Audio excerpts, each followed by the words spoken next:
Bonjour à tous, j'espère que vous allez bien. Hoy vamos a ver por qué es tan difícil de entender los franceses cuando hablan.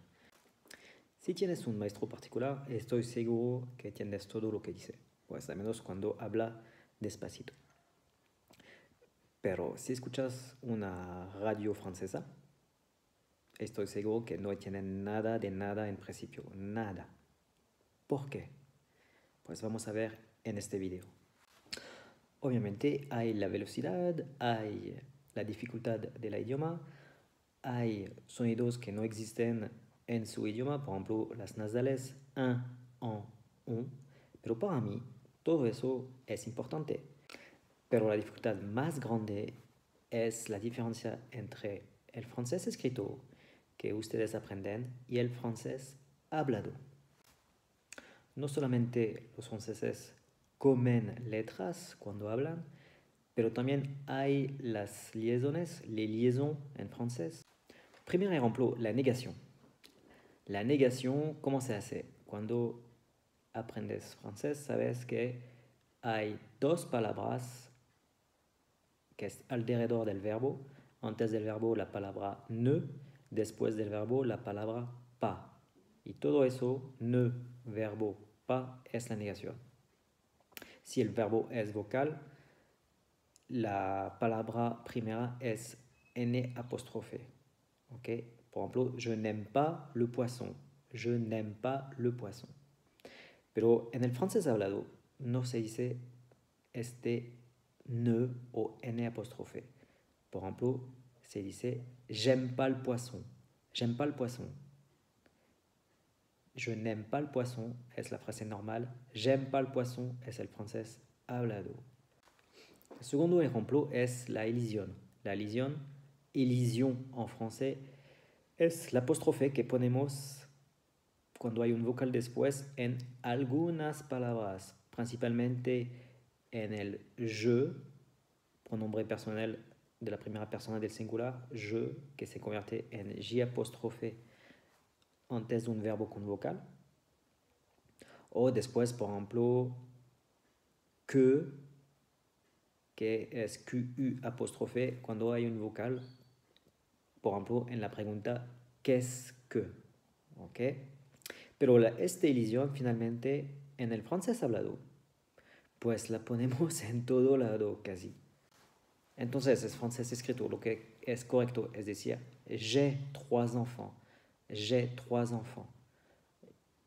J apóstrofe, entonces elisión normal. Y normalmente se dice tu as trois enfants, tu as trois enfants.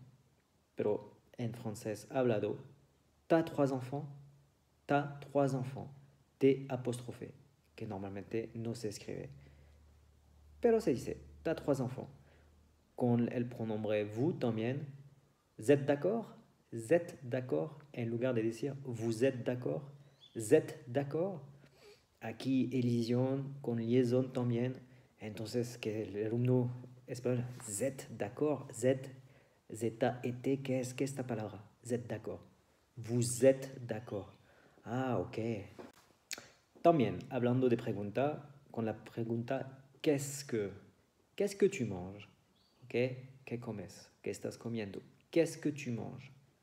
¿Qu'est-ce qu'il mange? Aquí hay una elisión antes del il y es normal. ¿Qu'est-ce qu'il mange? Porque decir qu'est-ce que il mange es difícil. Entonces decimos ¿qu'est-ce qu'il mange? Pero en francés hablado, quitamos a menudo el que final.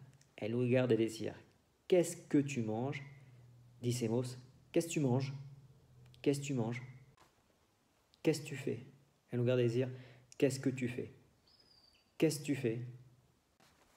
También el pronombre personal il, que sea singular o pluriel, el ele desaparece en francés hablado. En lugar de decir qu'est-ce qu'il t'arrive, qu'est-ce qu'il t'arrive, ¿qué te pasa? Qu'est-ce qu'il t'arrive? Decimos a menudo, ¿qué qui t'arrive?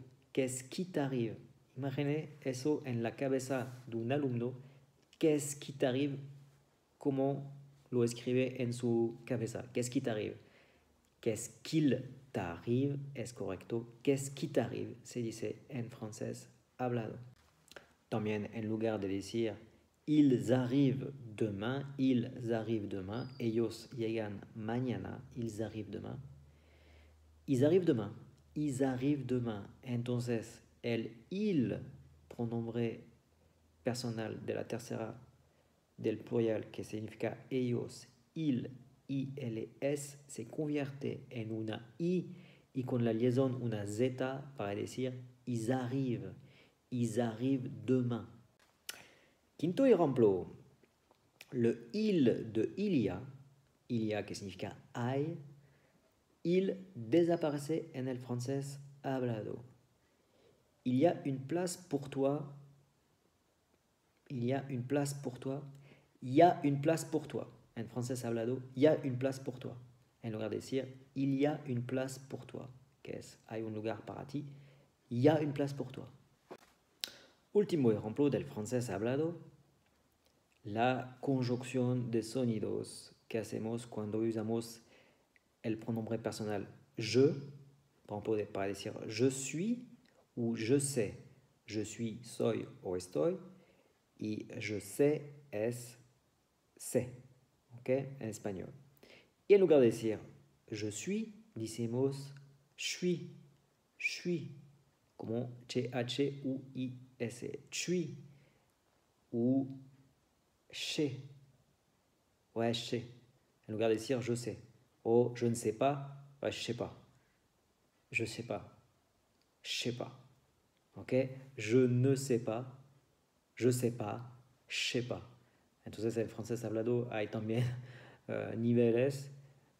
Je ne sais pas es normal, je sais pas se dice a menudo y je sais pas para la gente que hablan súper rápido. Entonces para un alumno también, para entender eso, je sais pas es je ne sais pas, difícil a saber.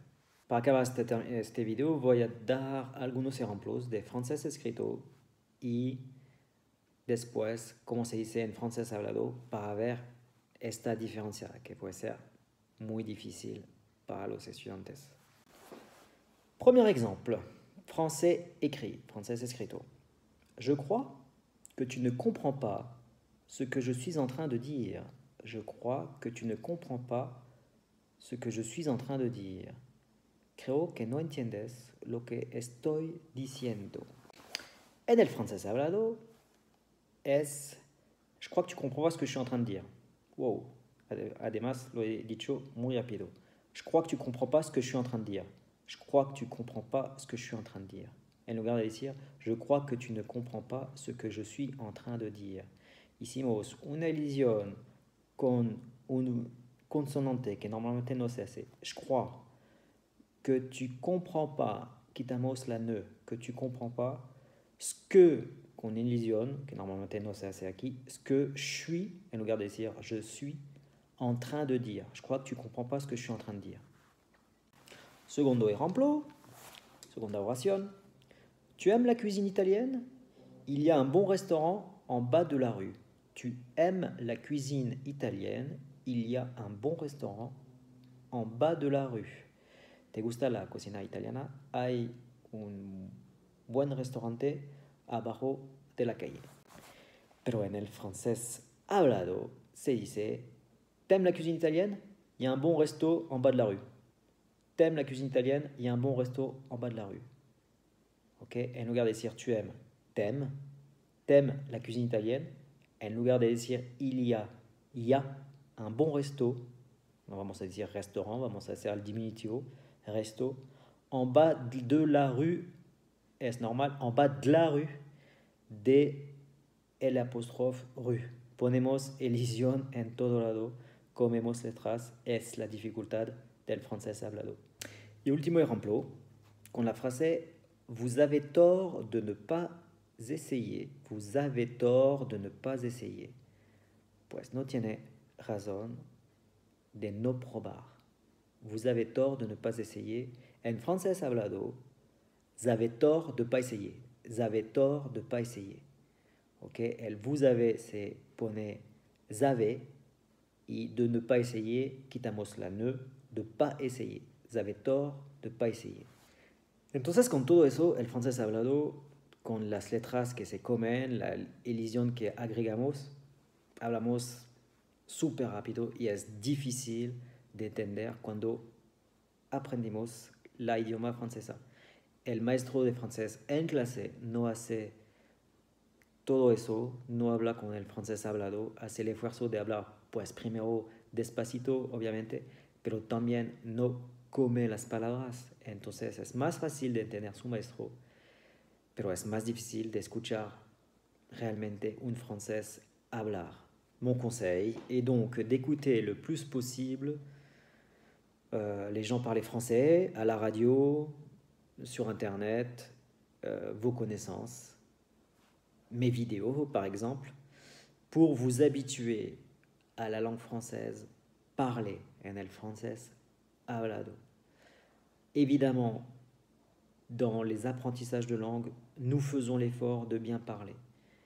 Mais vous avez ces exemples, vous voyez que n'importe qui, même quelqu'un de bien éduqué en français, va parler très rapidement et va avaler des lettres. Et c'est donc toute la difficulté pour vous de comprendre le français parlé. Voilà, j'espère que cette vidéo vous sera utile. Je vous dis à très vite. N'hésitez pas à vous abonner et à me suivre sur ma page Facebook. Au revoir.